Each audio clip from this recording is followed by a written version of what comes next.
Bonjour à toutes et à tous. Donc il s'agit d'une vidéo en fait qui traite des avantages qu'il y a à entrer en école de commerce. Il s'agit de quelques éclaircissements à propos des méfaits qui sont liés au fait d'entrer en école de commerce et qui ne sont pas forcément dits en prépa ou à l'université ou dans d'autres endroits.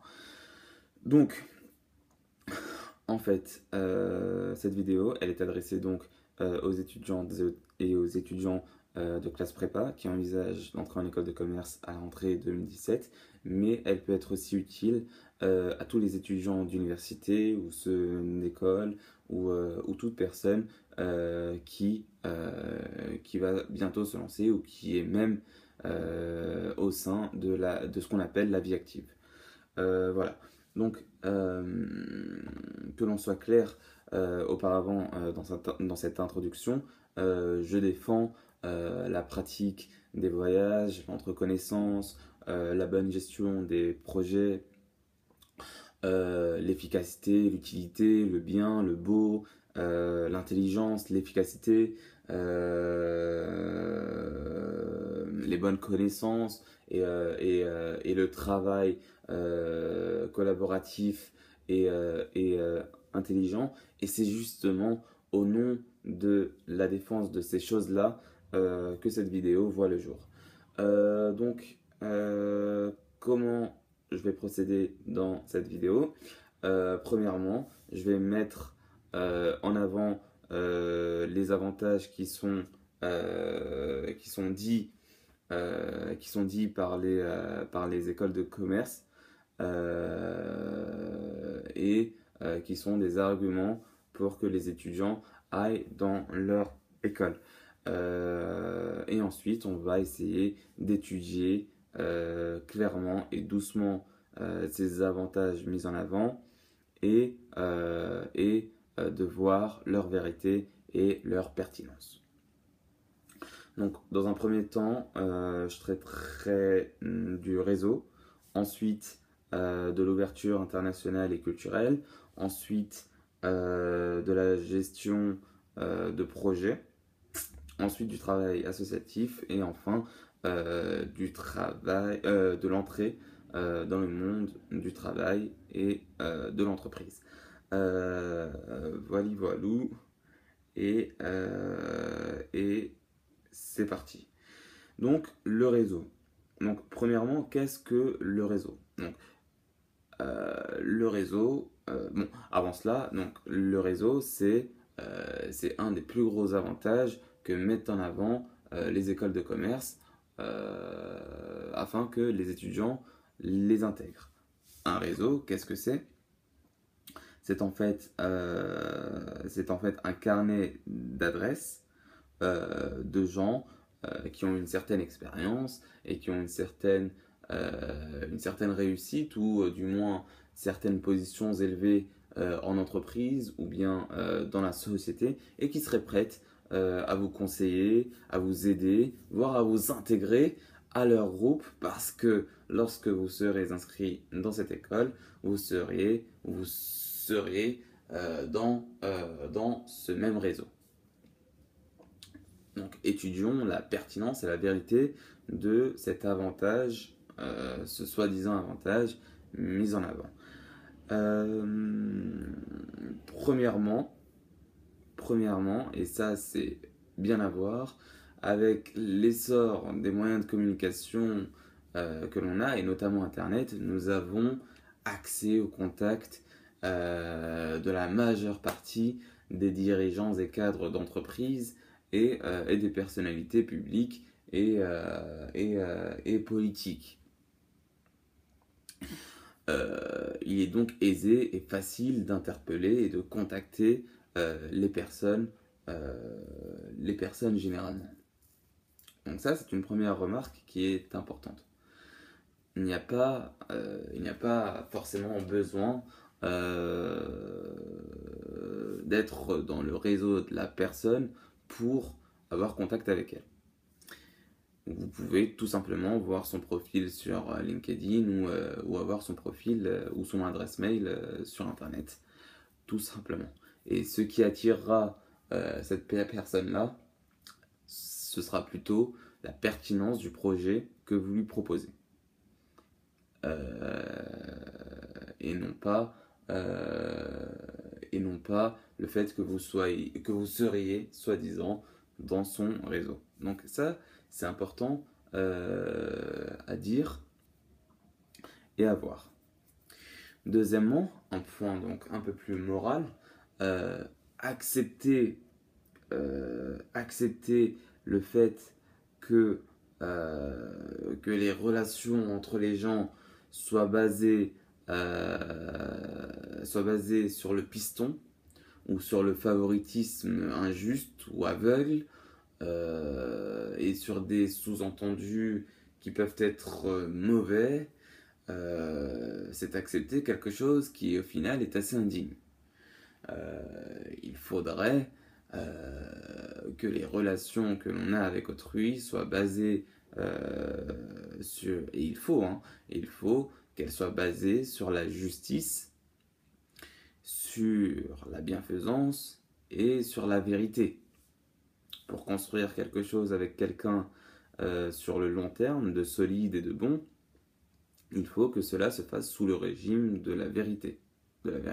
Et non pas sur des sous-entendus flous ou peu clairs. Donc ça, c'est assez important concernant le premier avantage qui est mis en avant par les écoles de commerce. Deuxièmement, l'ouverture internationale et culturelle. Là aussi, je voudrais dire au préalable que je suis pour et j'encourage vivement les voyages, les découvertes, l'entreconnaissance, le fait de s'ouvrir à de nouvelles cultures, le fait d'échanger, de commercer et de grandir par ces découvertes et connaissances. Là n'est pas le problème, au contraire, c'est très encourageant et ça peut être un vecteur d'épanouissement individuel et personnel très important. Et c'est d'ailleurs ce que met en avant un grand nombre d'écoles de commerce. Venez dans notre école de commerce, vous pourrez ainsi avoir accès à des universités ou à des écoles ou à des entreprises avec lesquelles nous avons des liens dans tel ou tel pays. Donc le problème n'est pas le fait de voyager, le problème est dans le fait que le voyage et la découverte, premièrement,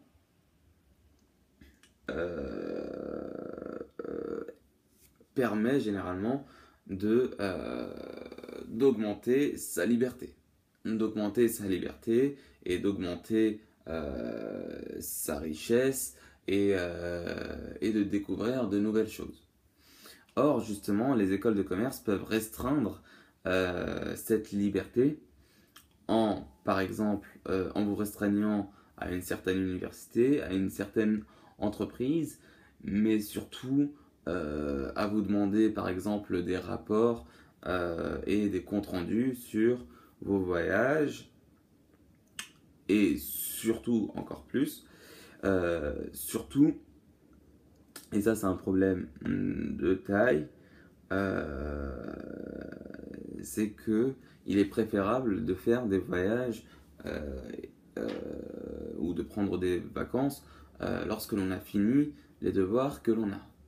Or là, les écoles de commerce sont souvent assez chères, à peu près à 10-12 000 euros l'année, et les étudiants parfois s'endettent pour faire ces écoles. Donc ils sont encore sous dette et on les encourage à voyager et à faire des choses qui sont quand même de l'ordre du plus. Ce ne sont pas des obligations que l'on a. Ainsi, le plaisir n'est pas un plaisir réel. Euh, euh, on n'est pas en train de profiter de quelque chose qu'on a gagné et on profite sainement de cela. Là, non. Là, les étudiants parfois sont sous dette déjà et ils prennent du plaisir qu'un jour ou l'autre, ils devront rembourser. Et ça, c'est assez dérangeant. C'est assez dérangeant et pour notre esprit, c'est assez, ce n'est pas trop agréable. Ce n'est pas trop agréable, ce n'est pas très agréable euh, de prendre du plaisir de cette manière-là. Voilà. Donc là aussi, et encore une fois, les voyages, les découvertes ne sont absolument pas l'apanage des écoles de commerce. Après votre prépa, vous pourrez faire, et je vous y encourage si vous pouvez, et si vous voyez que c'est bien pour vous, vous pourrez faire des voyages en Chine, au Mexique, en Russie, en Égypte, où est-ce que vous pourrez faire des voyages et découvrir et échanger et connaître de nombreuses personnes, même si vous n'allez pas en école de commerce. Que cela soit bien clair et voilà. Troisième chose, c'est la formation au management et au leadership. Là aussi, c'est souvent mis en avant par les écoles de commerce et c'est d'ailleurs fait. Il y a des formations théoriques et pratiques à la gestion de projet et au leadership. Là aussi, il y a un problème de logique et de bon sens qui apparaît. Ce problème-là, c'est que même si il est bon de savoir gérer efficacement et intelligemment un projet, qu'il soit lucratif ou pas, on a accès à ces formations à des coûts beaucoup moins, bien moindres que ceux d'une école de commerce. Il y a des livres où il y a des formations qui existent à des coûts bien moindres. Donc ça, dans la gestion de projet, généralement on voit si c'est faisable, on voit les objectifs à atteindre et on voit aussi et on essaye que ces projets-là, donc si ce sont des projets lucratifs, on essaye qu'ils soient rentables. Or là, justement, ce n'est pas économiquement intelligent que de faire le choix de payer plus pour des choses qui sont accessibles à des coûts moindres. Voilà, donc et en plus, on peut faire des projets à l'extérieur sans être sous la tutelle d'une école de commerce et, euh, et, euh, et, euh, et, euh, et on peut aussi avoir accès à certaines personnes sans donc euh, faire d'école de commerce et cela est aussi un point sur lequel il convient de réfléchir. Bon, désolé, il y a beaucoup d'informations, mais c'est pour que vous preniez les informations puis que vous les analysiez de votre côté, sereinement. Ensuite, il s'agit donc on a dit, le travail associatif. Là aussi, le travail associatif, c'est quelque chose qui est souvent bien et qui est un vecteur d'épanouissement personnel important, mais il n'est pas l'apanage des écoles de commerce. Et pourtant, les écoles de commerce mettent souvent en avant cela. Non, Le travail associatif ou bénévole en général peut être fait hors école de commerce et, tout simplement. Tout simplement. Ensuite, pour l'entrée dans le monde du travail, donc là c'est un peu plus sophistiqué ce que j'ai envie de dire. Euh, donc, euh, donc, je vais vous lire ce que j'ai écrit, tout simplement. Donc, une des autres choses mises en avant par les écoles de commerce est leur lien avec les entreprises et la préparation à la vie active. Ainsi, on sous-entend qu'en entrant dans cette école, vous avez grande chance de décrocher un emploi dans les 6 mois après l'obtention de votre diplôme, comme les 80% des diplômés des 5 ou 10 promotions précédentes. Dans cette partie aussi, il y a beaucoup à dire. Premièrement, la vie après le diplôme ne se limite pas au travail en entreprise. Travailler en entreprise et gagner son pain, entre guillemets, n'est qu'une partie de notre activité après notre diplôme.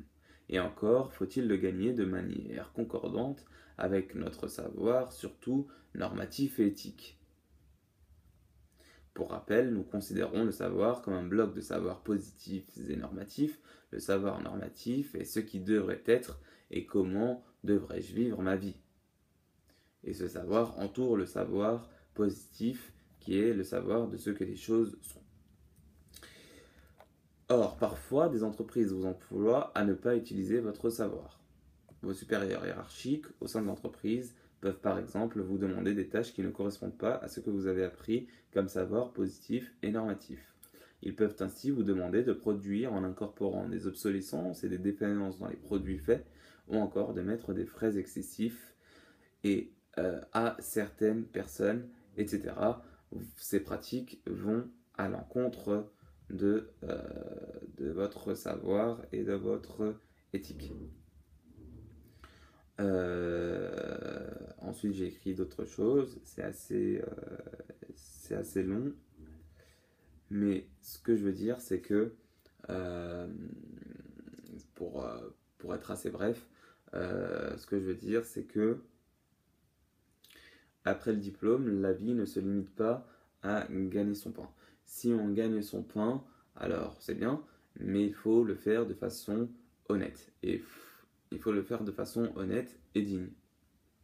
Si vous allez pour arnaquer les gens, même si vous êtes en costard ou en tailleur, ce n'est pas honnête et ce n'est pas bon. De plus, il faut, donc dans la préparation à la vie active, et ça c'est ce que nous ne disons pas généralement dans les écoles de commerce, il y a, il y a une préparation à défendre ce qui est bien, ce qui est bon et ce qui est vrai, contre ce qui est mal, ce qui est mauvais et ce qui est de l'ordre du mensonge et du faux. Il y a cette position à prendre lorsque l'on entre dans la vie active et il y a une préparation à cela. Généralement, au lycée ou à la fac, on a cette liberté d'opinion. Là, en école de commerce ou dans les entreprises, généralement, on vous bloque au niveau... enfin, il y a une pression au niveau de votre morale et au niveau de votre éthique, puisque ce sont des supérieurs hiérarchiques et vous êtes engagé à travailler pour eux. Donc il faut être assez fort pour dire ce qui vous dérange et pour ne pas le faire, alors que vous êtes engagé pour, et aussi vous êtes engagé à défendre l'image du groupe avec lequel vous travaillez. Et ça aussi, au niveau moral, et ça peut être dérangeant. Une des préparations majeures qu'il y a à avoir pour aller dans la vie active, c'est, entre guillemets la vie active, hein, c'est de se préparer à, à défendre le bien, le bon et le vrai contre le mal, le mauvais et le faux. Voilà pour les arguments majeurs. Donc au final, donc pour conclure, pour conclure, les écoles de commerce ne sont pas le seul moyen pour l'ouverture internationale, la formation à la gestion de projet ou encore le travail associatif, ni le seul moyen pour avoir accès à des dirigeants et cadres et, euh, et, euh, et, euh, et, euh, et, et personnalités. C'est même une voie qui peut restreindre votre liberté et qui peut restreindre votre bonheur au final au niveau financier et moral. Au niveau financier parce qu'il n'y a pas de bonne gestion des fonds propres. Normalement, lorsque l'on a une dette, on essaye de vite la, la, la, l'honorer avant de passer à autre chose. Là, on vous encourage parfois à faire la fête, à voyager, à avoir des dépenses diverses, alors même que votre devoir, vous ne l'avez pas encore fait. Ça, c'est assez catastrophique. Et au point de vue moral, et d'un point de vue moral, on vous dit de défendre l'image de l'école ou de l'entreprise et parfois les pratiques qui sont faites au sein de l'école ou au sein des entreprises ne sont pas éthiques et il y a des choses qui vont contre ce que vous considérez comme bien, bon et vrai. Et c'est assez problématique pour l'étudiant. Donc, soyez vous-même, continuez à essayer de progresser si c'est votre dynamique en prépa ou à la fac. Et la vie ne se limite pas à gagner son pain. Et même s'il convient, et c'est très bien, et il faut gagner des bonnes choses pour soi et pour sa famille, il faut le faire de façon digne. Et ceci est très important. Enfin, un petit conseil pratique si vous voulez être reconnu pour votre niveau au concours, ce qui est compréhensible parce que le niveau généralement au concours est souvent, il est souvent assez élevé, il est souvent assez bon. Il n'y a pas de problème, continuez à travailler, continuez à étudier, réussissez ces concours, mais n'intégrez pas ces écoles. Vous serez ainsi reconnu pour votre niveau et c'est quelque chose qui est louable et voilà. Donc c'est dommage qu'il n'y ait pas beaucoup de personnes qui mettent au clair ces choses-là et qu'il y a des choses qui restent floues dans ce domaine-là. Donc j'espère que cette vidéo pourra vous être bénéfique. Vous pouvez la partager ou du moins partager les arguments et les choses qui sont mises en avant dedans. Et voilà, donc vous pouvez me laisser vos commentaires ou m'écrire directement et je serai content normalement, même si, enfin, qu'il soit positif ou négatif ou que vous ne soyez pas d'accord avec moi, je serai content normalement de les lire. Bonne journée de 27 novembre 2016 et ciao.